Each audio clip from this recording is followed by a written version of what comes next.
Hi there, and welcome on the journey to transform culture. I'm Steve, and I'll be your guide.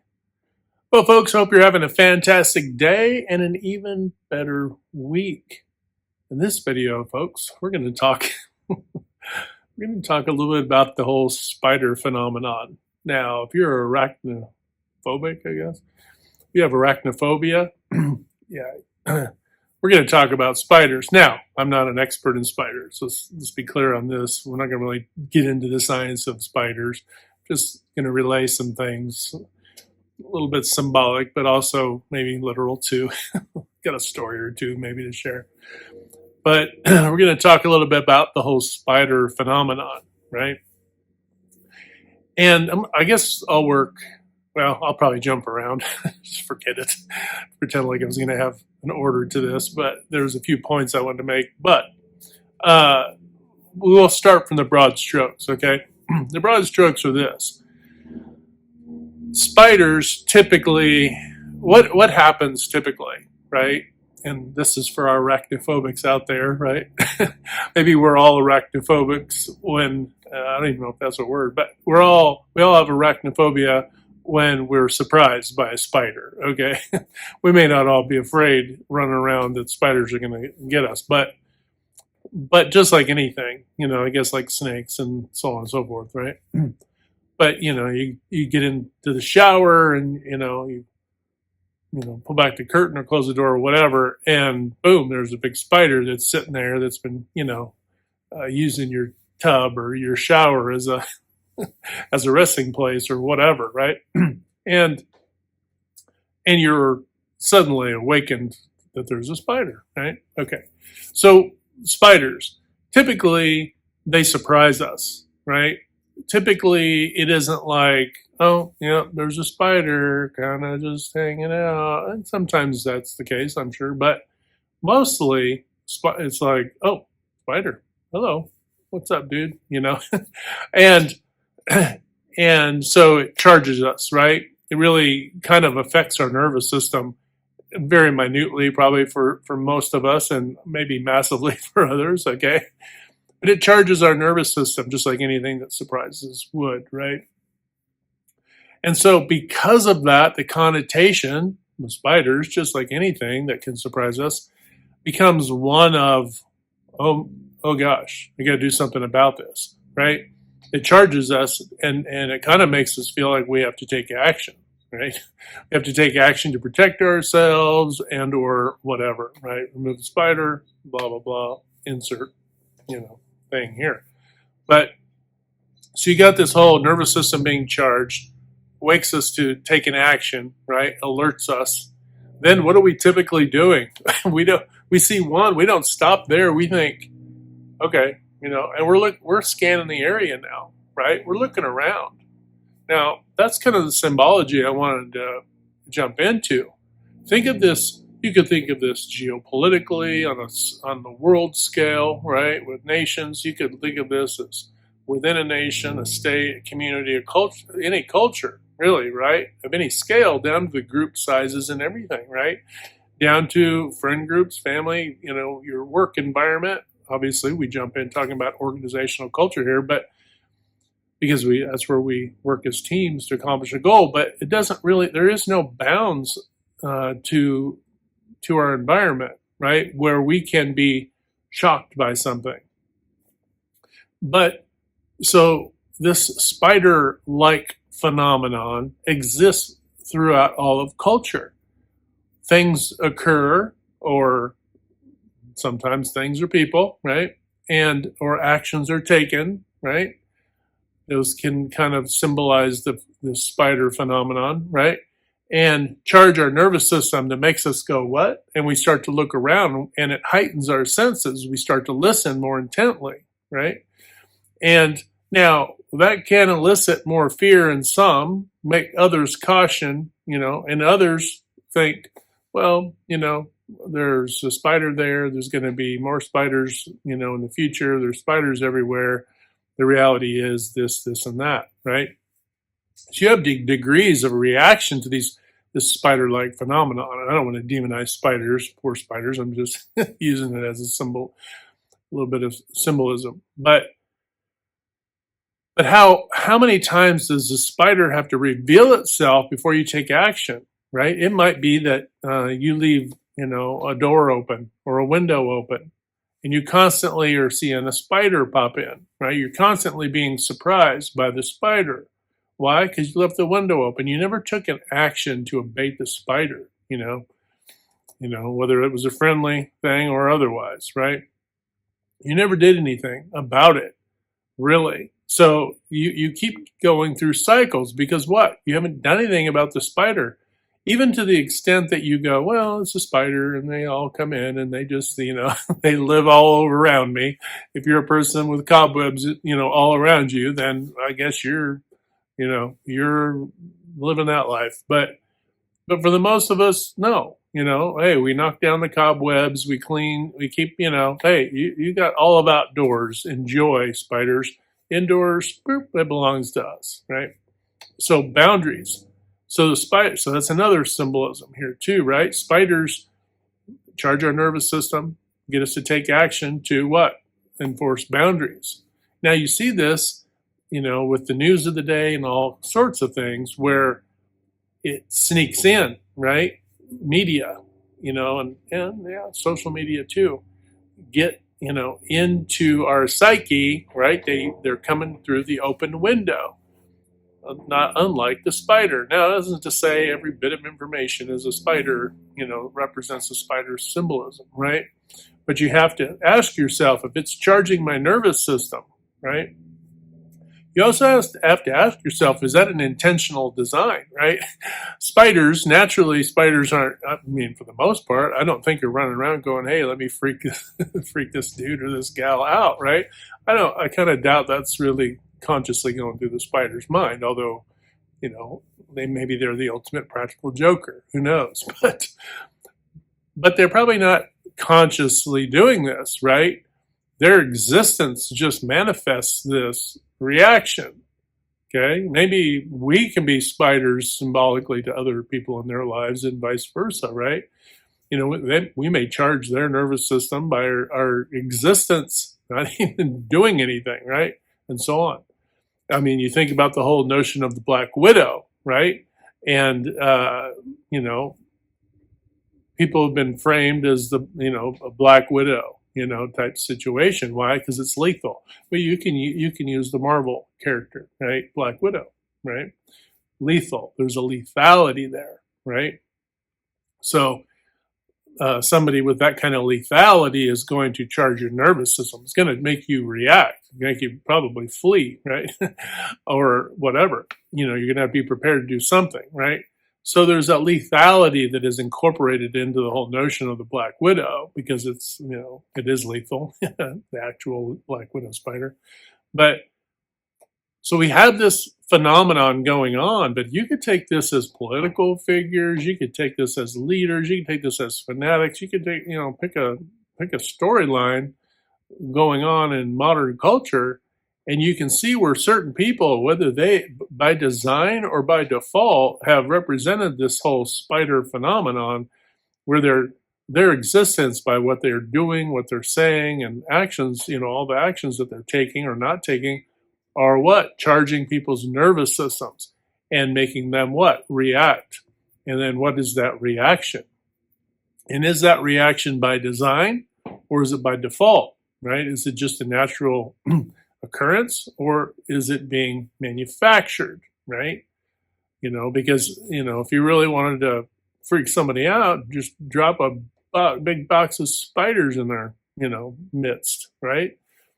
So is it by design or is it by default? And you kind of have to judge that. We have to judge this for ourselves, but we have to ask ourselves if it's just by default, then we have to pan back and say, well, maybe this is part of a cyclical nature of what it means to go through change and a rebirth and an awakening, right? And an awakening to my surroundings. I'm seeing the spider phenomenon, symbolically or otherwise, or really, and you're looking around the room, right? You're observing culture, you're observing your community, you're observing your church and your government and your family and your friend groups, and you're making more observations. Why? Because you've been charged to a certain situation. And after so long, how many times do you really have to experience this spider phenomenon, these cycles of being having your nervous system charged? Maybe it's a person, right? Maybe it's a person who is lingering in your life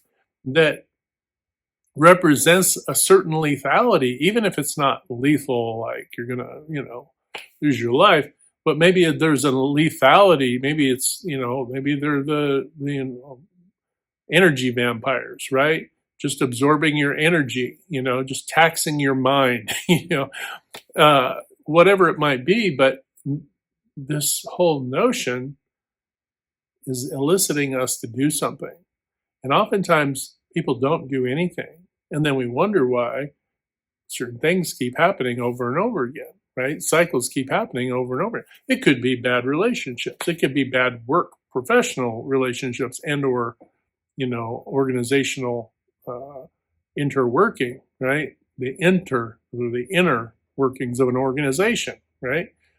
The toxicity between, say, departments, the toxicity between groups in culture. You have all of this going on, and you have this spider phenomenon popping up as well that shocks you. What? I can't believe we haven't been doing the thing we're supposed to be doing this whole time. When did we figure that out? Oh, we haven't been doing this for 6 months. What? You could be surprised by something where there's a deficiency, right? Where people haven't been doing something they're supposed to do, right? Or whether people are doing something they're not supposed to do, right? And that can shock. And there's that spider phenomenon. Well, now you're going to check everything, right? You're going to do an audit. You're going to do XYZ. You're going to really dig in to figure out what's going on, right? And sometimes when you do this, you uncover things. I've gone through phases in my life, and when I've kind of had this spider phenomenon occur, and I've had to dig in to assess what's going on, at no time ever have I not found more more stuff going on when I dug into it, right? So we can kind of be, skimming the surface of life, going through our routines, thinking, oh, I'm knocking this out, productive here, and this and that.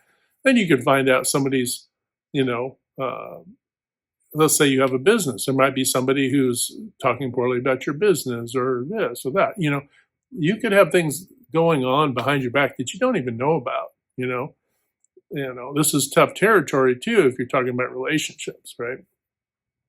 The other thing, and here's a quick spider story, because I wouldn't necessarily think of a spider as like, hey, a spider's got a, personal vendetta.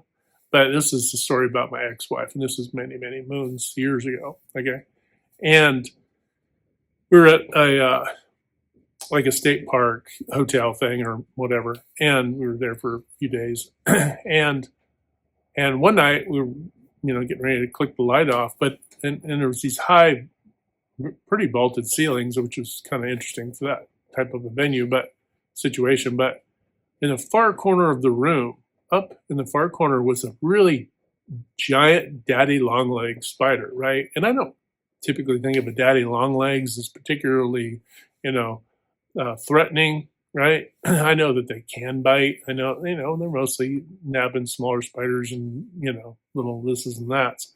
But I don't necessarily think of that like a daddy longlegs as something to be concerned about, right? So, and my ex-wife was like, "Oh my gosh, that that daddy longlegs over there in the corner of the room, it's gonna run over here and jump on my face." I'm like, I laughed, and I go, "It's not gonna do that." I'm thinking, "That spider, you could care less, right?" And flipped the light off. I leaned over, flipped the light off on my side of the bed, and I'm not kidding you. I laid down, couldn't have been, what, 2 or 3 seconds? And that spider had run across that ceiling and dropped down onto her head, under her face, head, whatever. And she was like, ah, and I turned the light on, and lo and behold, it wasn't in the corner of the room, and it had, I don't know, I can't remember if she, brushed it off, whatever. I can't remember exactly how it was abated, but it was no longer a threat, whatever. But I was thinking, that is unbelievable. If you would have, like I'm telling you, I would have never believed it if I hadn't experienced and witnessed that. Literally, click on the light, lay back down, maybe 2 seconds, and that thing had gone, 12, 15 feet and then dropped down that quick. I mean, you want to talk about Spider-Man, right? But anyway, so this spider had kind of attacked her face, right? And maybe it saw her hair as an opportunity to, it's like, I can hang out in that. But I was actually quite impressed. It actually made me think a little bit more about what these little creatures might be thinking, right? But anyway, that spider phenomenon, right, has you on guard, you're aware, right? But if you don't take action, it might be that spider phenomenon too encroaches on our lives. If we don't do something about it, right? If we don't speak up against the narcissists and sociopaths, right? The lethargic, the people who are dropping the ball, who aren't attentive, all of the things that we have expectations for. Also, energy vampires, right? And we'll just throw them in there with the spiders, right? Energy vampires too, who are just basically feeding off of you, right? Feeding off of your nervous system. They get a kick out of it. They get a dopamine hit out of that, right? So that whole notion they're just kind of hanging around there, vampiring off your energy and basically trying to motivate and move your nervous system in certain directions so that they can benefit from the chaos, right? Those people who do this, they benefit from the chaos they create. They're in our workspaces. And I'm not saying they're everywhere. It's not like we're, looking for the boogeyman, but it is to say that it does occur, okay? You have the disruptors, right? You have the energy vampires and time wasters and all of the things, right? But sometimes we just couch that to these smaller group scenarios. No, folks, this is a cultural phenomenon, okay? And nature often mirrors back to us what's going on in our world. So it's important we pay attention. What you might think is pretty normal, this could be a spider phenomenon working on you, right? Getting you used to its presence, right? It could be an awakening too, folks. That spider's trying to wake you up. Close this window. If you don't want me in here and others like me, you better close this window, or close the screen, whatever, right? And do something about it. Otherwise, we're just going to keep doing this. And at some point, we're going to run across that ceiling and drop down on your face and give you problems, right? And freak you out for sure, right? So I think the point here, why are we talking about this, Steve? Well, the point is to be aware of this, right? When you get caught in these cycles, it could be people, it could be situations, it could be, it could be history moving forward. It isn't to make us terrified of the spiders, to make us aware of the spider phenomenon and what it's doing to us. It's also not to inoculate us from there's a spider, I don't need to do anything about it. That's the wrong approach too. The wrong approach isn't to burn your house down because you saw a spider. The wrong approach also isn't to ignore, when you got 5 spiders hanging out in the corner of your room, right? The approach here is to mentally, logically, methodically, in an emotionally detached way as possible, acknowledge the spider and do something about it, okay? And understand that if we don't do this, whether it be culturally or otherwise, if you don't take action, action could be a spider, could also represent people who aren't trained in your organization, who aren't getting the proper resources, right? They keep showing up. Why do they keep showing up? Well, they keep telling you the same thing. We need these tools. We need this stuff. So the spider isn't inherently evil. It is just, forcing us to look at something, okay, and do something about it. So anyway, hopefully I didn't freak you out too much with the spider phenomenon. But, and I did watch, if you stayed this far, I did watch the Spider Noir with series with Nicolas Cage, and it is really good. So, and it wasn't the inspiration for this. Actually, I did see a spider, and it did make me think, and it kind of tied some of these other things together. So, just sharing a little bit of that. Hope you're having a fantastic day, folks. Remember, hit that good green domino to uplift, motivate, inspire, and just encourage one another. When we do this, not only are we helping to transform culture, but we're transforming our own lives. But don't forget, we can't transform anything on the outside if we're not first willing to transform on the inside. This is so important. All right, folks, have a fantastic day. Hit like, share, and subscribe. And until next time, we'll talk to you later.